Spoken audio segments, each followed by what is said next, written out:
Assalamualaikum warahmatullahi wabarakatuh. Nama saya Eka Yuliana Suwondo, NPM 18 11 07 02 23.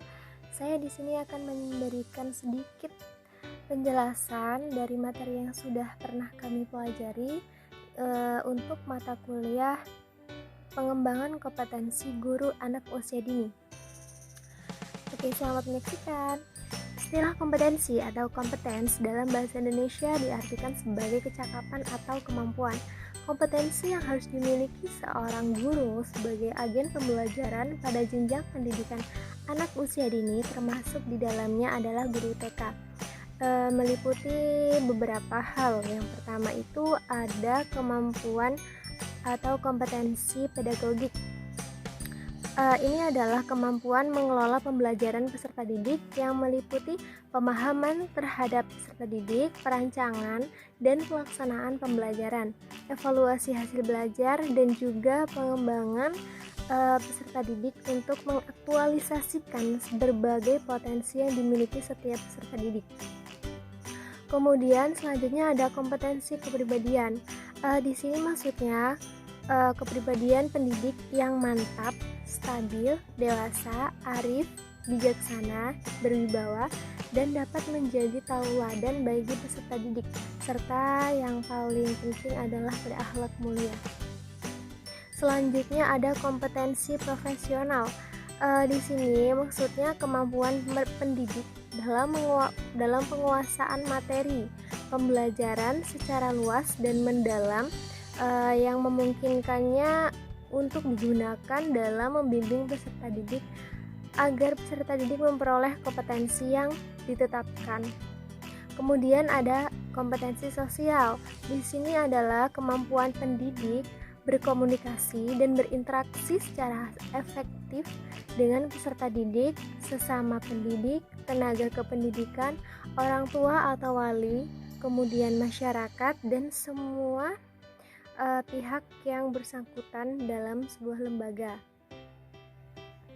Adapun menurut P3GT, kompetensi yang perlu dimiliki guru adalah ada beberapa hal. Yang pertama itu menguasai bahan, mengelola program pembelajaran, mengelola kelas, menggunakan media sumber belajar, kemudian menguasai landasan kependidikan, mengelola interaksi pembelajaran dengan baik, menilai prestasi-prestasi belajar siswa, kemudian mengadakan bimbingan atau penyuluhan baik untuk siswa ataupun wali murid yang biasanya kita buat dengan sebutan parenting. Kemudian ada bimbingan dan penyuluhan yang tadi, kemudian administrasi sekolah atau lembaga, dan yang terakhir melakukan dan menafsirkan hasil penelitian. Secara umum ada sejumlah kompetensi dasar yang harus dimiliki oleh seorang guru TK untuk menunjukkan profesionalisme dalam bidang pekerjaannya.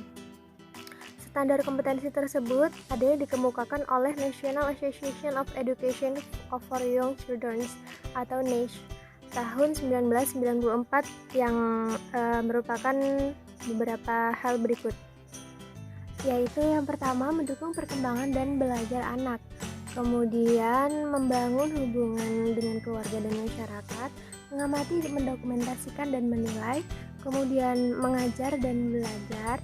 Setelah itu ada menjadi seorang profesional. Ya, kemudian menurut Janis Betty tahun 1994 yang mengemukakan beberapa jenis keterampilan.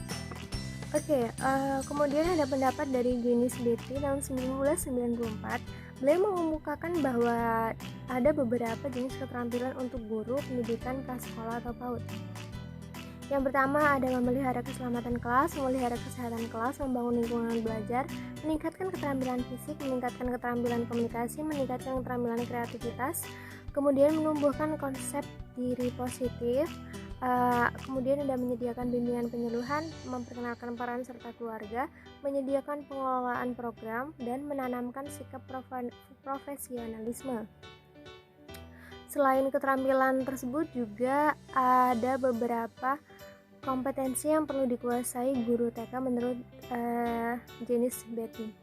Yang pertama ada personal capacities of early childhood professionals.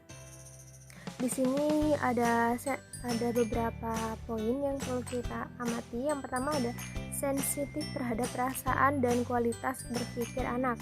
Siap mendengarkan anak untuk memahami perasaannya.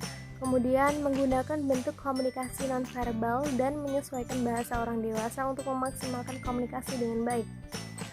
Kemudian ada melindungi anak tanpa mengancam dan menghilangkan kegembiraan anak.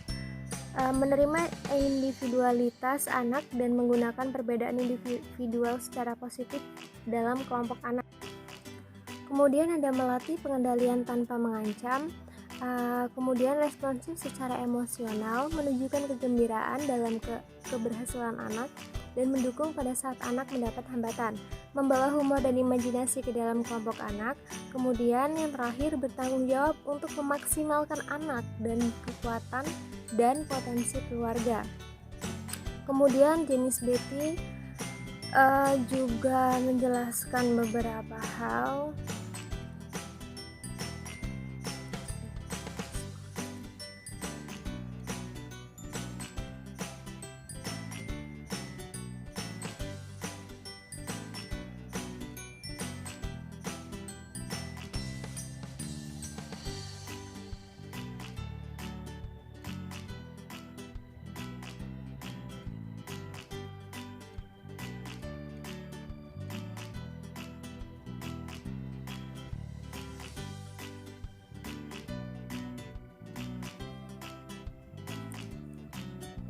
Guru adalah pendidik profesional dengan tugas utama mendidik, mengajar, mengarahkan, melatih, menilai, dan mengevaluasi peserta didik.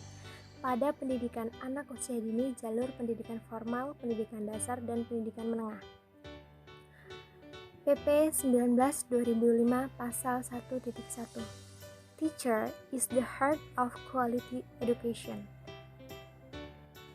Oke, sekian penjelasan yang dapat saya sampaikan. Terima kasih untuk semua yang telah menonton video ini. Semoga bermanfaat. And last I say, wassalamualaikum warahmatullahi wabarakatuh.